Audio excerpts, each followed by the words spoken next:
We are doing the final of the put a patch on a pair of jeans tutorial, and I just wanted to show you, this is the patch we started with. Here's the couple of running stitches we did at the very beginning.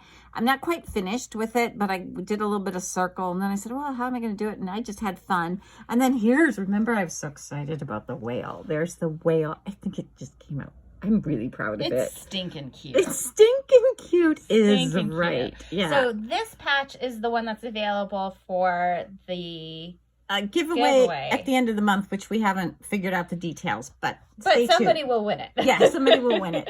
Okay, so now we kind of talked about this. We're just going to do a practice because this is not finished, but I'm kind of covering a worn part, and it's really helpful to have some pins. Super helpful. And don't pin them too close to the edge because then they stab your fingers. Or you have to go over and under them and pull them out. Yeah. It's annoying. So I'm going to do a couple. And the other thing, when you're now suddenly, it is a little more complicated, because the reason we started with was a patch all by itself was that you could just have fun stitching.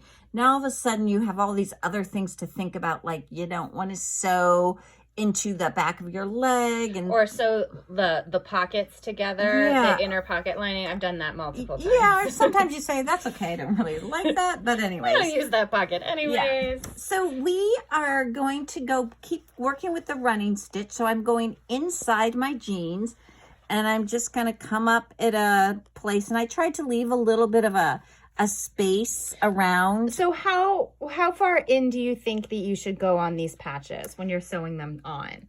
Like a quarter of an inch there? That's, yeah.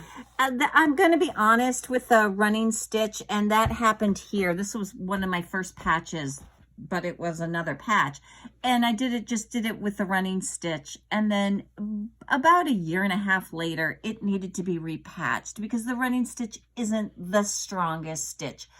But if you're just looking at, I want to get into mending, I don't need it to be perfect, and in another year or year and a half I'm going to be ready to add something to the patch. And the next tutorial we're doing is on blanket stitch, which is actually a stronger stitch, but we're just going to do this because it's the running stitch.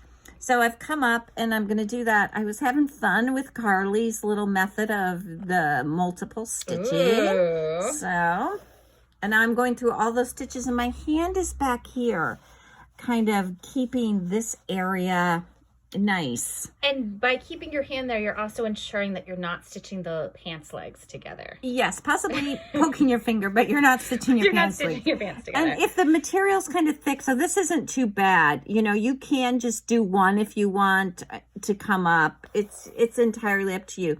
But I'm going all the way around. Well, I'm not actually, because I'm going to go take this off and finish it. But then in the end, it's going to look like this. I think this was the patch that I originally had there. So, and you can see it's going to ravel to a certain degree and get a little bit worn, but that's part of...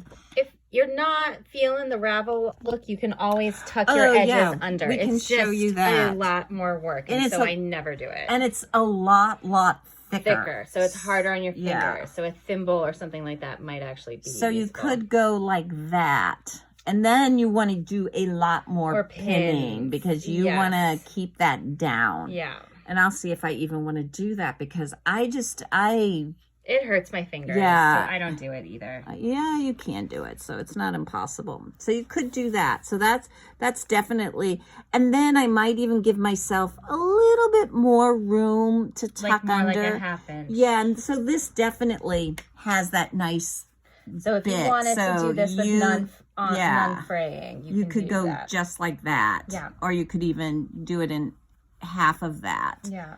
But that's a little tight. You're going to have to make sure, if you really don't want the fray, that you are catching all those bits, because as soon as you don't stitch it, that's the part that's going to show. Yeah. So I hope that has gotten you inspired to get a patch on a pair of jeans. And if you have a picture, we'd love to see them. Happy mending.